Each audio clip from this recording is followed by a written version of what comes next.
Hello friends, welcome once again to my YouTube channel. और ये share market से related हमारा थर्ड वीडियो है। और आज की वीडियो में हम रिलायंस इंडस्ट्रीज की Q3 रिजल्ट्स को डिस्कस करेंगे। तो लेट्स स्टार्ट। सबसे पहले हम लोग देखते हैं ऑन कंसोलिडेटेड बेसिस उनका रेवेन्यू क्या रहा है। तो उनका जो रेवेन्यू रहा है इस क्वार्टर का, वो ग्रॉस रेवेन्यू रहा है 2,93,829 करोड़, जो कि ईयर ऑन ईयर से 10% ज्यादा है। उनका जो EBITDA है वो भी 50,932 करोड़ है, जो कि ईयर ऑन ईयर 6.1% से ज्यादा है। उनका डेप्रिसिएशन भी 10.9% से ज्यादा है। ये हम अपने आने वाले स्लाइड्स में डिस्कस करेंगे कि ईयर ऑन ईयर 10.9% से डेप्रिसिएशन ज्यादा क्यों है। फाइनेंस कॉस्ट 7% से बढ़ के 6,613 CR आया है। प्रॉफिट बिफोर टैक्स 29,697 करोड़ है, जो कि ईयर ऑन ईयर 3.7% से ज्यादा है। नेट प्रॉफिट उनका 22,290 है, जो कि ऑलमोस्ट फ्लैट रहा है 1.6% ईयर ऑन ईयर से। उनका जो इस क्वार्टर का जो कैपेक्स है, जो हम लोग कैपिटल एक्सपेंडिचर बोलते हैं, वो 33,826 करोड़ रहा है, जो कि बहुत ही ज्यादा है। लेकिन इतना कैपेक्स होने के बाद भी इस क्वार्टर में रिलायंस का फ्री कैश फ्लो पॉजिटिव था। इसका मतलब हम लोग देख सकते हैं, क्योंकि इप्टा इनका 50,000 है, तो उस हिसाब से इनका कैश फ्लो इतना कैपेक्स होने के बाद भी पॉजिटिव है। मतलब अब ऐसा माना जा रहा है कि क्योंकि Reliance industries capex sorry free cash flow positive हो गया, तो ये अपने आने वाले जो प्लांट्स है उसको अच्छे से एक्सपेंड कर पाएंगे, उस पर अच्छे से पैसा डाल पाएंगे और उससे उनका और भी ग्रोथ होगा। नेट डेप्थ उनका 1,17,102 रहा, लेकिन ग्रॉस डेप्थ उनका 3,46,000 ऐसा कुछ था। और उसमें कुछ कैश एंड कैश इक्विवेलेंट्स भी है उनके, तो इस हिसाब से नेट डेप्थ उनका 117,102 पे। अभी नेक्स्ट स्लाइड पे चलते हैं। नेक्स्ट स्लाइड पे जब हम जाएंगे तो वही चीजें, रेवेन्यू उनका जितना मैंने आपको बताया था, रेवेन्यू, एप्टा, पैट, और जो एप्टा मार्जिन है उनका 17.3% रहा, ईयर ऑन ईयर से 70 बेसिस पॉइंट्स डाउन रहा। अब हम लोग देखते हैं, जैसा मैंने आपको पहले बताया था कि उनका इप्टा तो काफी ज्यादा था, लेकिन उसके बाद में नेट प्रॉफिट ऑलमोस्ट फ्लैट क्यों रहा। तो नेट प्रॉफिट फ्लैट इसलिए रहा क्योंकि इनका जो क्वार्टर टू FY25 के जो क्वार्टर 3 में था 21,930 था। उसके बाद उनका एप्टा इस ईयर 2,929 मतलब 2,929 करोड़ बढ़ा है। लेकिन उसके बाद भी जो उनका 5G impact of 5G retail capitalisation, मतलब कि उनका, क्योंकि वो 5G में काफी तेजी से एक्सपैंड कर रहे हैं और ऑफलाइन में अपने काफी सारे स्टोर्स ओपन कर रहे हैं, तो उस वजह से क्या है कि उनको डेप्रिसिएशन भी ज्यादा लेना पड़ेगा, क्योंकि आपने जो स्टोर खोला है तो उसका प्राइस भी डेप्रिशिएट होगा। जो आपको 5G का इक्विपमेंट्स आया है तो उसका प्राइस भी डेप्रिशिएट होगा, तो डेप्रिसिएशन चार्जेस उनका ज्यादा हो गया। Higher liability management finance cost कुछ बढ़ा है, 434 करोड़ मार्जिनली बढ़ा है। उसका रीजन हो सकता है कि उनका जो ग्रॉस डेप्थ में उसमें थोड़ा सा बढ़ावट आया होगा, लेकिन ग्रॉस डेप्थ में ज्यादा चेंज नहीं हुआ था। तो मोस्ट प्रोबेबली जो उनका जो बोरोइंग्स है उसमें कुछ बेसिस पॉइंट्स का फ्लक्चुएशन हुआ होगा, तो उस वजह से फाइनेंस कॉस्ट बढ़ा है। टैक्स में ओवरऑल थोड़ा सा ज्यादा देना पड़ा, क्योंकि उनका जो इप्टा था वो ज्यादा था। तो ओवरऑल जो पैट है वो फ्लैट रहा क्वार्टर 3 में भी, 26 में भी। अब हम देखते हैं, अब हम एक एक करके इनके सेक्टर्स में डिस्कस करते हैं कि कौन सा सेक्टर इनका कितना अच्छा परफॉर्म किया है और सेक्टर वाइज रेवेन्यू और उनका प्रॉफिट कितना रहा। तो सबसे पहले हम लोग जियो की बात करते हैं। तो जियो में जो जियो प्लेटफॉर्म से उसका रेवेन्यू उनका 37,263 करोड़ रहा, जो कि ईयर ऑन ईयर 12.7% से बढ़ा है। इप्टा इनका 16.4% ईयर ऑन ईयर बढ़ा है और उनका जो इप्टा मार्जिन है वो 51.8% है, जो कि 170 basis points year on year बढ़ा है।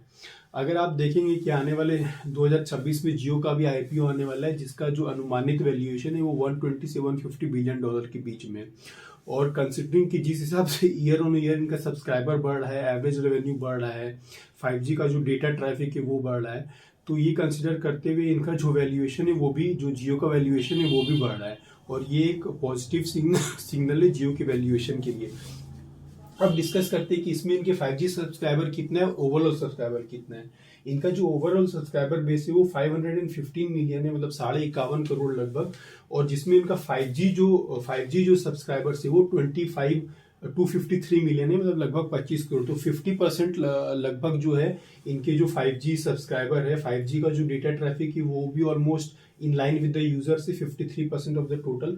एवरेज रेवेन्यू इनका 213.7 रुपीज हुआ, जो कि 5.1% ही ईयर ऑन ईयर बढ़ा।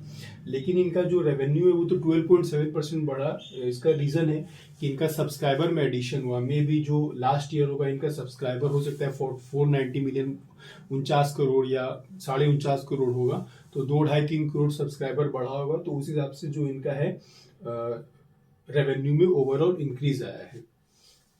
अब हम बात करते हैं इनका होम की और कंटेंट की। तो होम में क्या है, इनका जो जियो फाइबर है, जो हम लोग जियो ब्रॉडबैंड जिसको बोलते हैं, तो इसमें दो चीजें, एक तो जियो एयर है और एक जियो ब्रॉडबैंड है। तो जियो एयर है उसका 11.5 मिलियन सब्सक्राइबर हो गया जियो एयर फाइबर, और टोटल ओवरऑल जो टोटल होम्स है वो 25 मिलियन कनेक्टेड है। तो ये फर्स्ट ऐसी कंपनी है जिसका जो एयर फाइबर है उसमें 10 मिलियन से ज्यादा सब्सक्राइबर हो गए। तो ये भी उनका बहुत ही एग्रेसिवली वो एक्सपैंड कर रहे हैं। कंटेंट में अगर देखा जाए तो इनका जो रेवेन्यू है ऑलमोस्ट 1 बिलियन के आसपास आने वाला है, 8,010 करोड़ से। टीवी का मार्केट शेयर इसमें 35% के आसपास है, और जियो हॉटस्टार के जो मंथली एक्टिव यूजर्स है वो 450 मिलियन 45 करोड़ के आसपास है। ये बहुत ही अच्छा नंबर है। अच्छा नंबर मैं इसीलिए बता रहा हूँ क्योंकि आप इसको अमेजॉन प्राइम या फिर नेटफ्लिक्स से कंपेयर करोगे तो अमेजॉन प्राइम की मेरे को लगता है कि ऑलमोस्ट 1.5 करोड़ कुछ ऐसे सब्सक्राइबर है इंडिया में, नेटफ्लिक्स के 70-75 लाख सब्सक्राइबर है, और जियो हॉटस्टार के 45 करोड़ मंथली एक्टिव यूजर्स है। तो ये बहुत ही बड़ा नंबर है क्योंकि ये यूट्यूब के आसपास है। तो मेरे को लगता है जो हॉटस्टार का पेनिट्रेशन है मोस्टली बिकॉज ये आईपीएल स्ट्रीम करते हैं, इंडिया के मैचेस को स्ट्रीम करते हैं, तो बहुत ही अच्छा पेनिट्रेशन है हॉटस्टार का। और मार्केट शेयर जो टीवी का मार्केट शेयर है वो तो हॉटस्टार से ऑब्वियस सा बात है क्योंकि आजकल डिजिटल कंटेंट बढ़ रहा है, तो टीवी का मार्केट शेयर कम होते जा रहा है लेकिन फिर भी इनका जो रेवेन्यू है कंटेंट का भी वो भी काफी अच्छा है।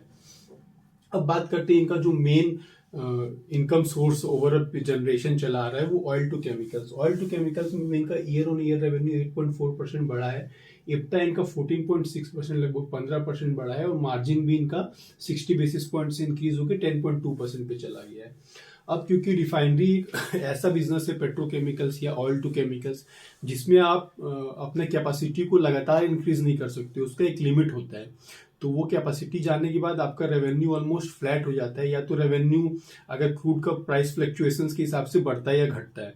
तो रेवेन्यू इनका इस ईयर 8.4% ही बढ़ा है, मतलब या तो इनका हो सकता है कि किसी में प्राइस रियलाइजेशन अच्छा रहा होगा या क्रूड का प्राइस थोड़ा बहुत फ्लक्चुएट हुआ होगा, तो उस वजह से इनका रेवेन्यू फिर भी 8.4% इंक्रीज ही हुआ है, डिक्रीज नहीं हुआ है। और रिलायंस इंडस्ट्रीज का ऐसा कहना है कि इनका जो पेट्रोकेमिकल्स का मार्जिन है वो कम है, लेकिन जो इसका जो ट्रांसपोर्टेशन फ्यूल का मार्जिन है वो उसको ऑफसेट कर देता है, और ओवरऑल इनका मार्जिन अच्छा रहता है। और ओवरऑल मार्जिन भी इनका 10% है, जो कि रिफाइनरी सेक्टर में एक अच्छा माना जाता है।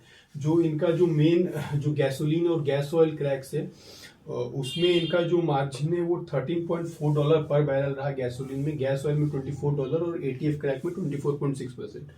तो ओवरऑल जो इनका मार्जिन है वो मतलब $24, $24.5, मतलब आप देखोगे तो ये बहुत ही अच्छा मार्जिन माना जाता है। रिफाइनरी में जो ग्रॉस रिफाइनरी मार्जिन होता है वो अगर $9 से $12 के आसपास, रिलायंस का पहले $9 चलता था, फिर बढ़ के वो $11, $12, $13 तक भी चला गया था ग्रॉस रिफाइनरी मार्जिन, तो वो बहुत ही अच्छा माना जाता है। तो ग्रॉस रिफाइनरी मार्जिन मतलब यही सब ऐड होके ग्रॉस रिफाइनरी मार्जिन बनता है। तो उसमें गैस ऑयल क्रैक्स अगर उनका $24 पर बैरल अगर उनका मार्जिन बैठ रहा है तो बहुत ही अच्छा है, जो कि ईयर ऑन ईयर आप देखेंगे कि 106%, 60%, 60% इस टाइप से ग्रोथ है।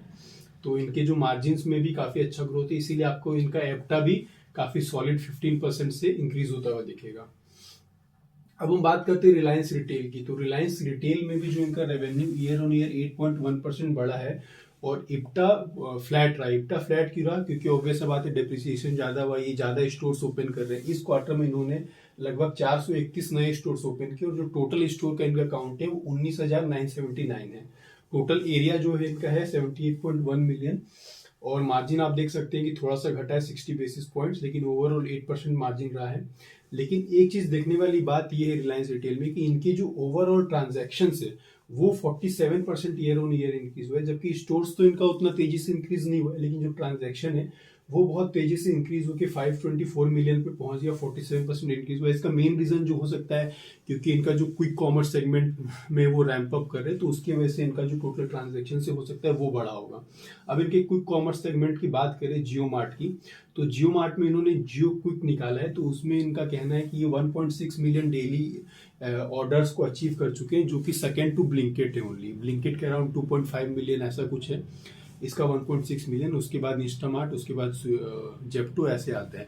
तो अगर ये इसका सस्टेनेबल है, हो सकता है कि ये कुछ कुछ किसी पर्टिकुलर दिन हुआ होगा, फेस्टिवल के दिन, तो वो फिगर इन्होंने दिया है। जो नेक्स्ट क्वार्टर या जो नेक्स्ट ईयर के क्वार्टर में रिजल्ट आएगा तो उससे क्लियर हो जाएगा कि वेदर ये जो 1.6 मिलियन डेली एक्टिव ऑर्डर्स उनका है तो वो सस्टेनेबल है कि नहीं। अगर 1.6 मिलियन अगर एक साल ही, क्योंकि इनको कोई कॉमर्स स्टार्ट किए हुआ है, और एक साल में ये ईयर ऑन ईयर इनका कहना है कि 360% year on year growth in orders है, और क्वार्टर ऑन क्वार्टर 53% ग्रोथ है। तो बहुत ही सब्सटैंशियल ग्रोथ है जियो के क्विक कॉमर्स सेगमेंट की। और इनका जो ओवरऑल जो जियो मार्ट है वो 5000 प्लस पिन कोड्स में ये भी डिलीवरी कर रही है, 1000 प्लस सिटीज। तो काफी अच्छा डिस्ट्रीब्यूशन है। और अभी इन्होंने कुछ FMCG में भी चलेंगे, जैसे इन्होंने अपना कैंपा ब्रांड लॉन्च किया है, और भी ये कुछ एग्री फूड बिजनेस उसको भी कहीं कहीं टेक ओवर कर रहे हैं, तो वहां पे भी वो तेजी से एक्सपेंड कर रहे हैं। अब एक ही सेक्टर जिनमें इनका रेवेन्यू कम हुआ है वो oil and gas. Oil and gas में इनका रेवेन्यू 8.4% ईयर ऑन ईयर कम हुआ, क्योंकि इनका जो दो बेसिन से KG-D6 और कावेरी बेसिन, उसमें उनका गैस कम आउटपुट आया होगा, mostly due to saturation of the oil gas fields, या फिर और भी कोई रीजन हो सकता है, कुछ मेंटेनेंस का एक्टिविटी चल रहा होगा, उस वजह से भी हो सकता है गैस का आउटपुट कम आया होगा। और इनका जो प्राइस रियलाइजेशन है वो भी थोड़ा कम रहा इस क्वार्टर में, इसीलिए इनका EBITDA भी 12.7% ईयर ऑन ईयर से कम हुआ। लेकिन फिर भी इनका जो मार्जिन है, इतना कम होने के बाद भी 83% का मार्जिन है, जो कि मतलब बहुत ही ज्यादा है। अगर आप 100 रुपए का गैस निकाल रहे हो तो 83 रुपए आपका EBITDA है, तो देखिए बहुत ही अच्छा है। तो हालांकि इनका जो रेवेन्यू कम हुआ है, और ये जो है इनका बहुत सिग्निफिकेंटली कंट्रीब्यूट नहीं करता है रेवेन्यू में, लेकिन अगर आप इनका EBITDA देखेंगे तो EBITDA ये सिग्निफिकेंटली मेरे को लग रहा है 10% के आसपास इनका EBITDA है, लेकिन जो रेवेन्यू है वो मेरे को लग रहा है कि 2-3% ही ऐसा कुछ होगा। तो उस हिसाब से ये अच्छा है, मतलब ये इनका सेक्टर भी। अब इनका बात करते हैं जो इनका जो क्वार्टरली कैपेक्स लगा है। क्वार्टरली कैपेक्स इनका 33,826 करोड़ रुपए का था, जिसमें मोस्टली इनका 5G में गया है, रिटेल में गया है, कुछ न्यू एनर्जी सेगमेंट में गया है। न्यू एनर्जी सेगमेंट बेसिकली क्या है कि ये कुछ सोलर पैनल्स बना रहे हैं, कुछ ग्रीन हाइड्रोजन के लिए इलेक्ट्रोलाइजर्स बना रहे हैं, कुछ बैटरी सेल्स बना रहे हैं। तो बहुत सारे 3-4 बड़े बड़े इंडस्ट्रीज ये अलग से बना रहे हैं, जिसको ये लोगों ने रिलायंस न्यू इंडस्ट्री बोला है।